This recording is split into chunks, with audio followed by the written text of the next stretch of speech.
Some people play golf. Hey y'all, hope y'all are having a great day today. I must say it's been quite the day here. Anyways, we decided to do something a little bit differently today, and kind of like one of the other previous videos, kind of do something in house. But today we are going to talk a little bit about the Boston Massacre, something a little bit different. Um, yes, the one that happened on March 5th, 1770, on King Street in Boston, Massachusetts. What started off as a quote street brawl turned into a deadly chaotic disaster as we all know now today. This matter only helped add fuel to the fire by getting more people to not want the British in control, hence the Revolutionary War, and of course vice versa, but anyways, for those that don't know why the Boston Massacre happened, we'll go into a little bit into that as to why. So as you all can imagine, it was actually the year 1770, and of course tensions were already starting to increase at that point. At a pretty decent pace throughout the colonies, especially in Boston, or just in general, throughout the colonies and all. But I think that they had about 2,000 British soldiers occupying the city at that point, which of course, there was about 16,000 residents. But some of the things that were going on in Boston was that the British were trying to enforce British tax laws as well as other things like the Stamp Act and of course the Townshend Act and a few other little things that were going on. So as you can imagine, things started to kind of get a little tense at that point. And of course the colonists started to kind of rally together and resist, and not just in Boston but in other places as well, and all that sort. And that's how the whole taxation without representation thing started. I guess at this point, one can actually say it was not one event in particular that really caused the Boston Massacre, but it was a whole, it was multiple things and stuff. But, anyways, on February 22nd of 1770, in Boston, a mob actually started to attack a well-known loyalist store and start throwing things and just causing a ruckus. And reports say that a customs officer by the name Ebenezer Richardson actually lived nearby, and of course, tried to break up the whole ordeal, and by firing a gun through a window at his home. But unfortunately, the shot actually unfortunately hit an 11-year-old kid. And this, of course, as you can imagine, really didn't help the situation. And of course, several days later, a fight broke out, but between some local workers and some British soldiers, and which thankfully didn't end in any serious bloodshed. But it did help to set the stage for what was going to happen next. And this is when the actual incident happened. Was when it was on a snowy evening on like I think it was like March 5th. March 5th, 1770, in Boston. A British officer by the name Private Hugh White was on guard duty, and just so happened to be the only officer watching the King's money. And that was stored in the custom house on King Street. And of course it wasn't really long before the colonists started showing up and started giving him a hard time and calling him names and threatening him with violence. And at some point, while all this was going on, of course, there was a few undocumented instances. I'm sure what was going on, but Private White, fought back and managed to strike a single colonist with his bayonet. And of course, the colonists retaliated by throwing rocks, ice, and snowballs. And at that point, the alarm started to get raised, and as bells were being rung throughout the town. But I guess that the bells actually meant, when I was looking, looking around, but the bells actually usually meant that a fire was going on. But for some reason, I guess they were rung for this, incident, for some reason. And I guess it caused a bunch of colonists to run to the streets and run to the street.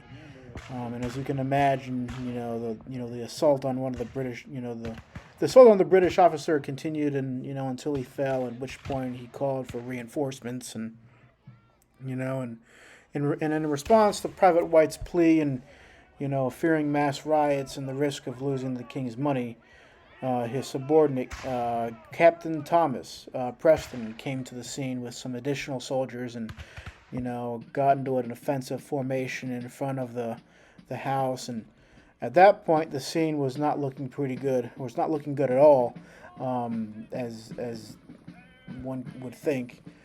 Things started to, get pretty heated with some of the, and of course, some of the colonists were worried that blood was at stake if things continued to get, continued on the current track.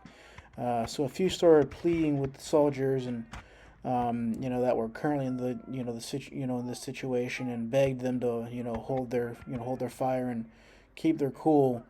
But that doesn't go without saying that there were other colonists that were begging for begging for the opposite. And it just whole disaster.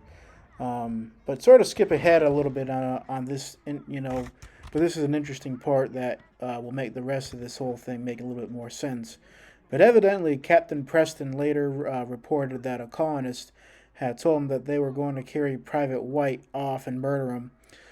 So you can probably say that this caused some more concern among the British officers in attendance.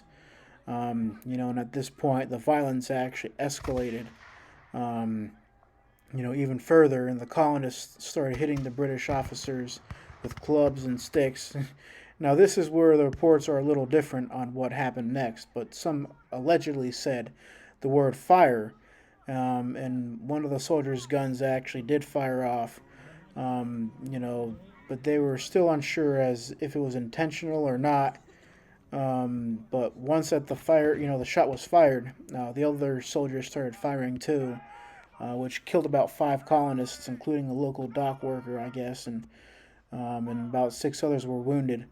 Um, you know, but and I guess within hours, Preston and the soldiers were arrested and thrown in jail, and then the propaganda stuff starts on both sides. How everything gets all hyped up. But anyways, it took about 7 months to arraign Preston and the other soldiers that were involved in this massacre incident, and then bring them to trial.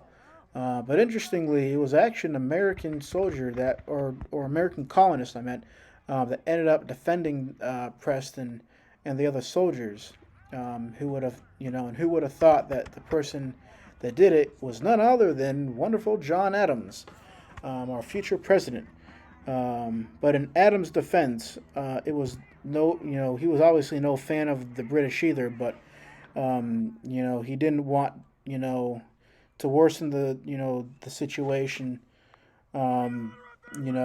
any worse than it already was, and he didn't want to get involved in the whole eye for an eye or tooth for a tooth kind of thing, so it was kind of one of those things, and so to kind of keep the situation from getting too much worse, Adams was able to convince the judge. One of the things that he ended up doing, moving forward, was to convince the judge to have a jury consist of non-Bostonians, as it would have caused an unfair trial in Adams' eyes for the British soldiers and stuff. And he kind of wanted to create a fair situation.